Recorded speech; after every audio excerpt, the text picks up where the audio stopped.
So when you say that this event is intended to be spiritual warfare against the intent of Islam, are the organizers of this event publicly saying that? Yes. And in fact, another person who has been there preparing for this event is retired Lieutenant General William Boykin, who is now part of the Oak Initiative.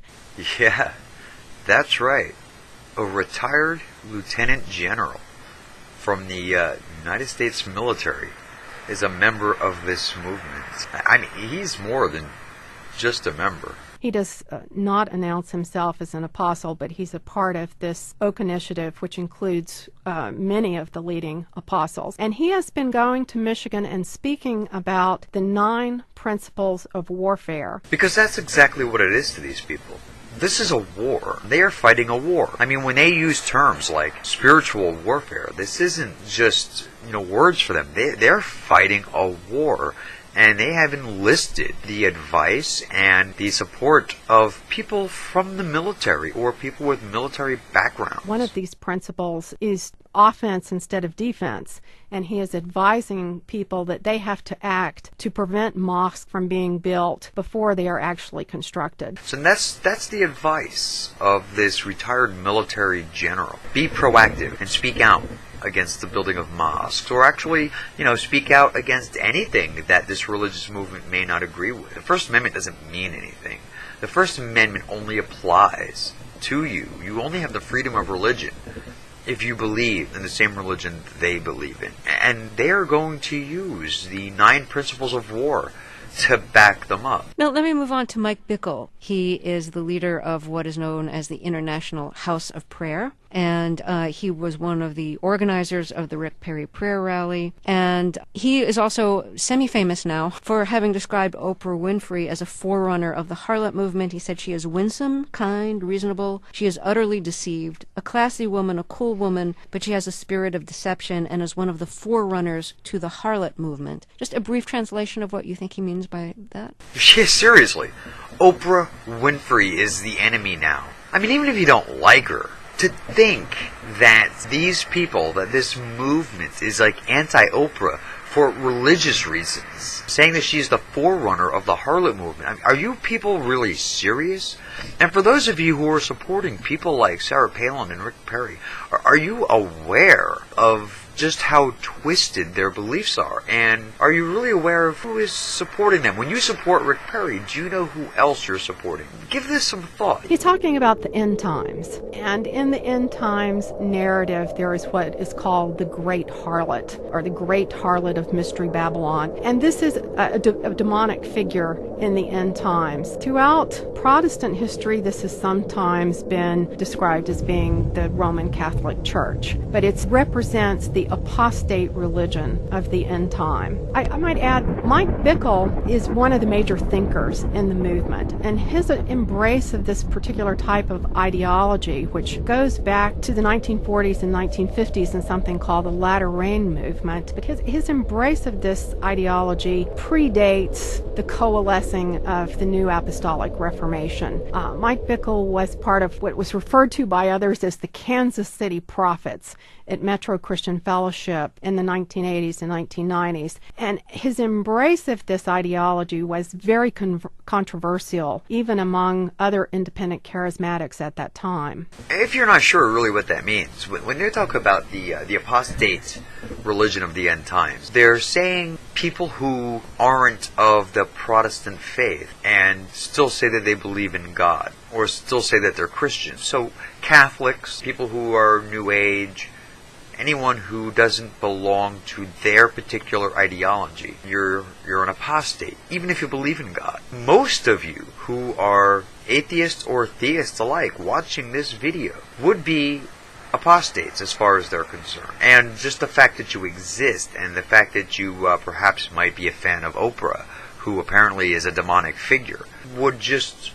prove that you aren't worthy of going to heaven, or that you need to be saved. Now, Mike Bickle has what he calls the God School. On his website, he has the literature from the God School, which you can read or watch videos of. And I just want to quote some of that. This is from the chapter, The Harlot Babylon, the One World Religion. He says, an angel gave John one of the most significant prophecies related to the end times. John saw a harlot that will have two global networks. First, it will be a worldwide religious network of great tolerance that will bring together the major world religions into one unified network, including Christians, Muslims, Jews, Hindus, Buddhists, etc., teaching that every road will lead to God and that everybody is good. Second, it will be a global economic network. In the middle of the final 7 years of this age, the Antichrist's plan is to replace the harlot religion of tolerance with Antichrist worship. This new worldwide religion will be very strict, without any toleration. All who refuse to worship the Antichrist will be killed. Satan's purpose for the harlot religious system will be to weaken the convictions of the people of the major world religions to prepare them for Antichrist worship. So if I understand him correctly, what he's saying here is that it's the Antichrist who's responsible for some people's belief that all the world religions are good, but that's just the Antichrist's deception. Okay, so just to make it clear, according to Mike Bickle, what qualifies Oprah Winfrey as the forerunner of the harlot movement and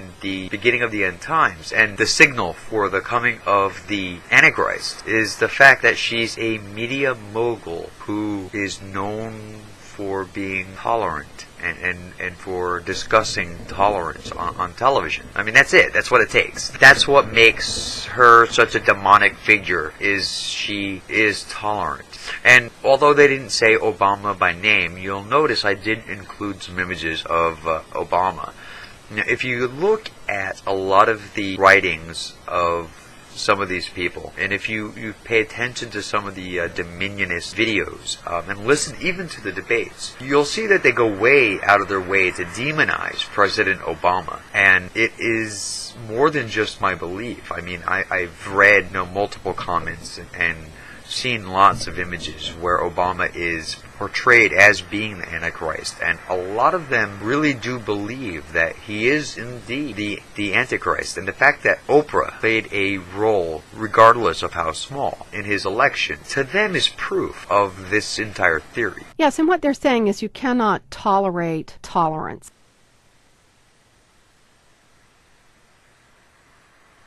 And that you cannot tolerate religious pluralism.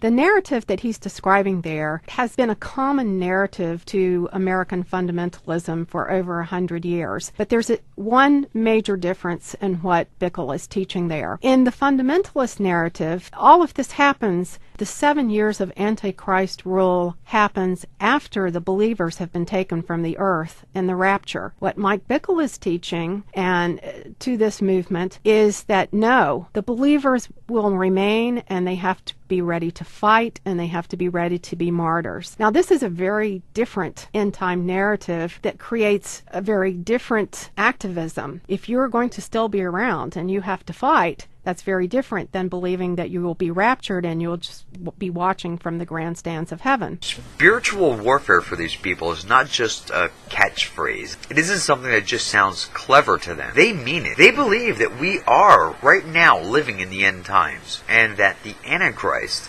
is sitting in the Oval Office, and that Christians need to be active in actively fighting to save the planet on behalf of God. Because if you recall from an earlier video in the series, God has lost control of the earth, and it is up to humans to help him regain control. This is what they're teaching, this is what they believe, and they believe that this is it. Also, Mike Bickle's International House of Prayer is a very youth-oriented operation, and what they're doing is teaching youth that this will likely happen in their lifetime, and that they must be prepared to be martyrs. Yeah, that's exactly what it sounds like. They are indoctrinating and recruiting the next generation of warriors for the spiritual war. They don't even hide it. It's blatant. I mean, they are telling these children that the end of the world is going to happen in their lifetime, and they have to be ready to die for their cause, fighting against people who are, well, you and me, basically. Now, we were talking about how demons figure very prominently in the New Apostolic Reformation. Lou Engle, who is one of the apostles and was one of the organizers of the Rick Perry rally, correct me if I'm wrong, but I think he said that gays are possessed of demonic spirits. Right, and in fact, in another The Call event, Lou Engle spoke at length about how one of his sons has started an international house of prayer in the Castro district of San Francisco, and that his son is now expelling demons from homosexuals. Supposedly then this cures them of their homosexuality. Yeah, he probably does it for a fee, too. I think about this.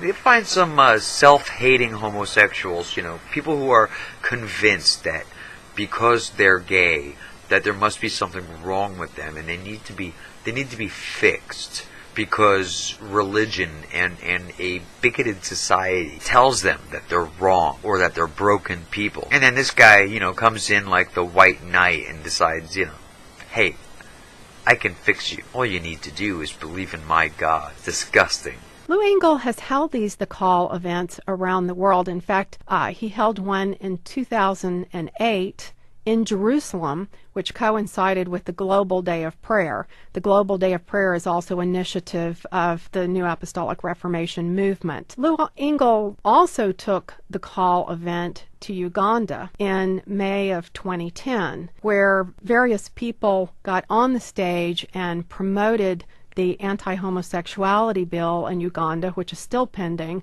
It's a very draconian bill that would allow for execution of certain offenses and would also allow for people who don't report homosexual activity to be jailed. The apostles have a long history in Uganda and some of them have had close relationships with both political and religious leaders there. And in fact, an apostle in the movement in Uganda takes credit for promoting the anti-homosexuality bill and was recognized by the Parliament of Uganda when the bill was introduced.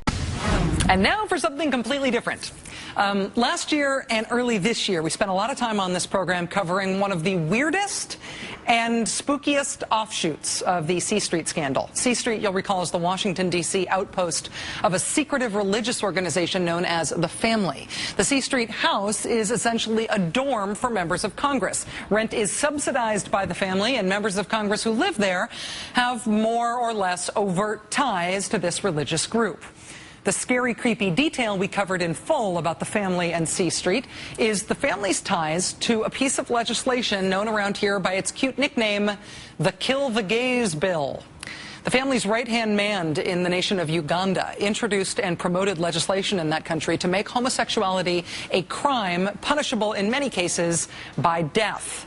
He made the case for his bill in part by bringing to his country American evangelical activists who claim to be able to cure homosexuality through a variety of for-profit and quackery prayer cures. And the things that we've been talking about are not representative of evangelicalism. They're not representative of conservative evangelicalism. So I think that's important to keep in mind. And that's true. A lot of the times you tend to have the reaction when you hear about these movements and these religious organizations of saying, these right-wing conservatives, what are they really doing? What are they really thinking? And this really isn't what we would normally consider to be right-wing conservatives. I mean, this is an entirely different kind of batshit crazy.